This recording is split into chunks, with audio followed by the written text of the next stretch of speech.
Greetings everyone, we are Group 19 and the topic of our project is flood detection system that is built on top of AWS. Let's first start off with our problem statements. There are three main issues to be tackled, the first being the issue with the quality of flood related data. So inconsistent manual data collection hampers flood detection, requiring costly training and compromising decision making. These data inaccuracies limit flood preparedness effectiveness by hindering quality analysis and insights. Up next, we have the problem with resource allocation and the lack of planning tools. Inefficient resource distribution in Malaysia hampers flood response, while the absence of visualization tools makes risk assessment even complicated. Last but not least, the existing challenges in modern alerting mechanisms.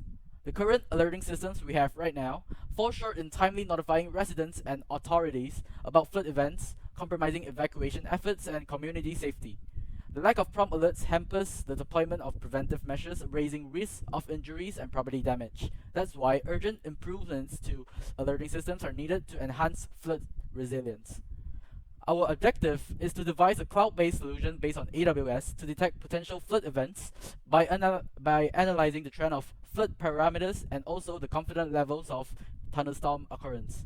Hence, we propose a flood detection system that first collects flood parameters and weather data from IoT sensors, then passes the data to the central processing system in the cloud for processing. Using the services included by the AWS platform, our system will perform analysis and assess flood risk index. If the flood risk index is hitting dangerous levels, suggesting a high possibility of flood occurrence, our system will send notifications to users via email so that flood preparation and mitigation efforts can be done earlier. Our system also visualizes the processed data through visual graphics, dashboard, and numbers, allowing in-depth analysis of flood indices by the authorities. So this is the architecture diagram for our proposed system, and it is important to know that we'll be dealing with two types of data, which are image and signals. I will first start off by explaining the flow of processing images of the sky that we use to predict thunderstorms. So the camera sensor sends the image over the internet to AWS IoT Core service in the cloud, and the IoT Core will process and then route the received data to Amazon S3 to be stored in an S3 bucket. And then once a new image is stored in S3, the Lambda application is triggered, forwarding the image that is stored just now to Amazon Recognition for image analysis to obtain insights into weather conditions and confidence levels.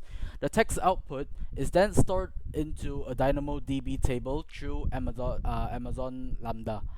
For signals, upon collection at the IoT Core service, it is routed directly to the DynamoDB table instead of going to S3. This is because signal data is already in text format and can be directly stored into DynamoDB before Lambda at a later stage analyzes the data in DynamoDB to detect anomalies. So starting from DynamoDB, there will be two processes going on. First one is Amazon Athena will access the data in DynamoDB to query and analyze raw data when used together with Amazon QuickSight, allowing Amazon QuickSight to visualize the data through interactive dashboards for flood risk monitoring. Through the internet, the end users can access the dashboard through the endpoint provided by Amazon QuickSight. Second, another Lambda application will be triggered to scan the data in Amazon DynamoDB for anomaly detection, and if any anomalies happen suggesting high flood possibilities, SNS will be triggered to publish notifications via email to subscribed users, enabling real-time notifications of potential flood warnings. So now I'm going to go through on how we deploy IoT sensor and communicate it with the cloud service. So the Node-RED will be the platform to simulate the sensor data in this flood detection system, and the AWS IoT Core will be the service to push the data to the cloud.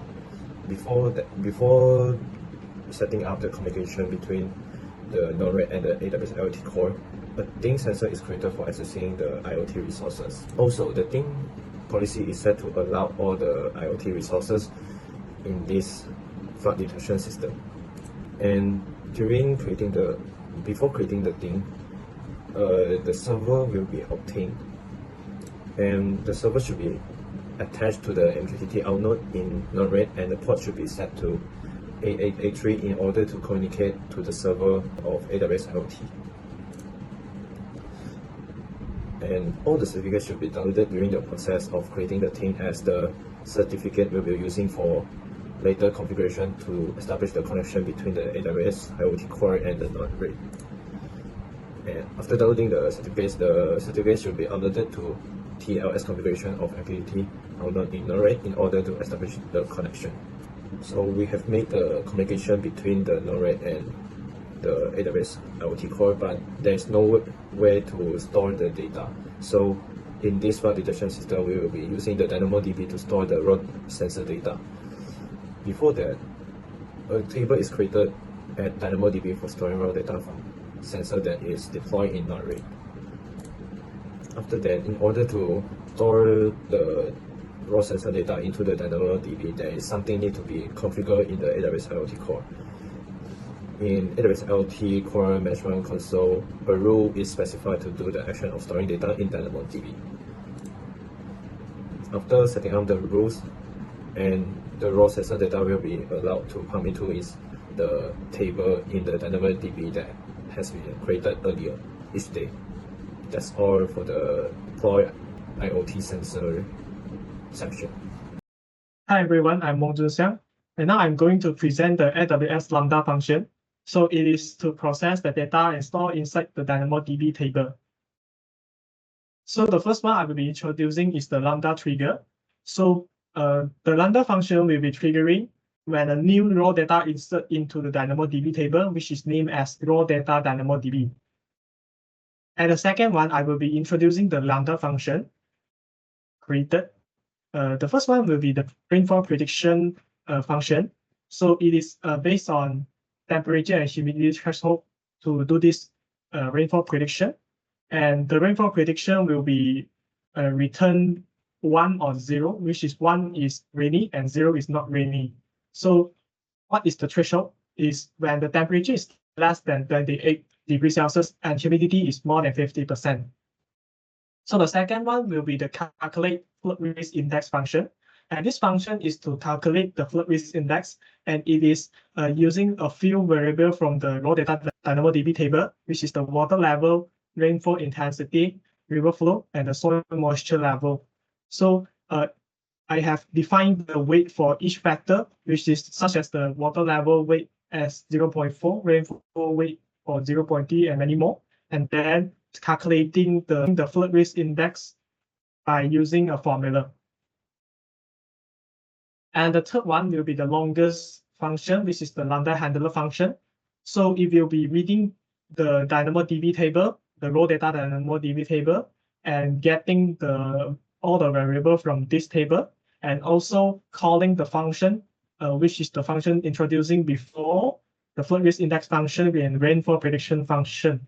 And if you're also inserting the process data into a list for further using. So this is also included inside the lambda handler function, which is to put the data, which is insert inside the list, and this is inserting into the process data DynamoDB table. So the timestamp, rain prediction, flood risk index, district, and state is inserted into the another DynamoDB table. And this coding is for displaying the data inside the test execution environment and for testing purpose. And the last one will be the send notification function. This function is mainly to call the Amazon SNS when the flood risk index is more than 40%. So I will be publishing the email from the target AIN, which is I have created the SNS before, and I have edited the subject and message as the email notification content, email notification content. And if the flood risk index is more than 40%, so this one is also included inside the lambda handler function, and it will trigger the send notification function. So where to store the process data? So as we mentioned just now, the process data will be stored inside a DynamoDB table. So as we can see right here, the process data table is saving all the data, which is the timestamp, the state, the district, and the main is flood risk index and the rainfall prediction, the process data. So the next one, I will be introducing the Amazon SNS we have done in this project. So in this project, it is for notifying the user when the flood risk index is high. So the first one I will be introducing is our SNS subscription. So in this topic, we will see that the subscription is through the email protocol, and the email, the SNS will be triggered by the AWS Lambda function as introducing just now. So when the flood risk index is more than 40% in the Lambda function, and it will trigger the SNS topic and sending an email notification. So as we can see right here, the flood risk index in Malacca, Central Malacca has achieved 42.95 risk aware. So the subscriber will receive an email alert if the threshold achieved. That's all for my part. Thank you. Hello everyone, I'm Jun Yong and I'll be showing you how are we using Amazon Recognition in our project. Amazon Recognition plays the role of analyzing sky images that are taken from camera sensors to detect weather patterns and also weather labels. It tells us the likelihood of flooding whenever the sky shows cloudy or thunderstorm weather. First off, we created an Amazon Recognition's customs labels project and then trained our own customs labels model. In the training dataset that we use to train the model, bounding boxes that indicate our labels of interest, in this case we have 3, which is the thunderstorm label, cloudy label, and sunny labels, are drawn in each training image to teach the model to better recognize our objects of interest.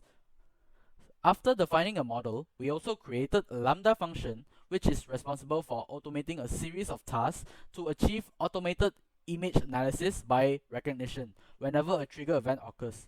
This Lambda function that we define right here is set to automatically trigger whenever a new object is created in our defined destination S3 bucket.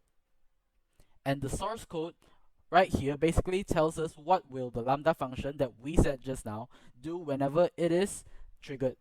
First off, from line 11, we can see that the Lambda handler function iterates through all the S3 event records to retrieve the bucket name, the object key, and the object's metadata.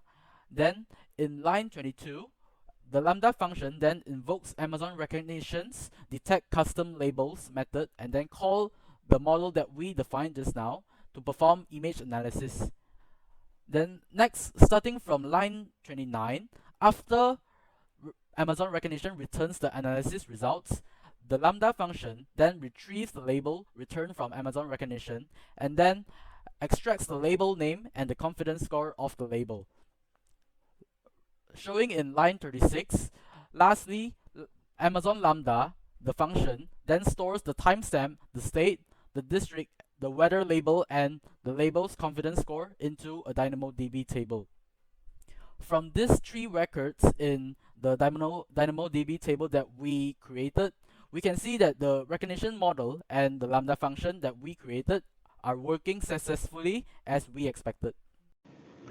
Hi everyone, my name is An Yong Seng and I'm here to talk about 2 services. The first one would be the Amazon Antenna. We will use Amazon Antenna to query the data from DynamoDB and store it into Amazon S3 bucket after processed by Amazon Antenna using SQL queries. So the overall flow would be the data source will be configured using DynamoDB and connected to Amazon Antenna using the Lambda function connector. After the SQL queries has been run on the Amazon Antenna, the query result will be stored on the S3 bucket. The query editor, we can type in the SQL query based on the form of data we would like to obtain from the SQL queries, and the right side will be the output. So since our data is ready, we will move on to Amazon QuickSight. Amazon QuickSight are mainly for business intelligence visualization purpose. An IAM role must be created to have access to Amazon S3, AWS Lambda, and also the Amazon Antenna. We will choose Amazon Antenna as our data source. After that, we can edit or preview the data. Next, we will move on to create a new analysis. There are three types of visual types that we will choose, which are points on map, data donut chart, and also the key performance indicator KPI. So last one, create new dashboard. The below pictures are our final works, which are the main dashboard. Will display the main insights such as the average flood risk index and also the geolocation of different river stations. Right side, it will be dashboard for a single river station, which will mainly display the increase or decrease of daily trend for flood parameters. Thank you very much.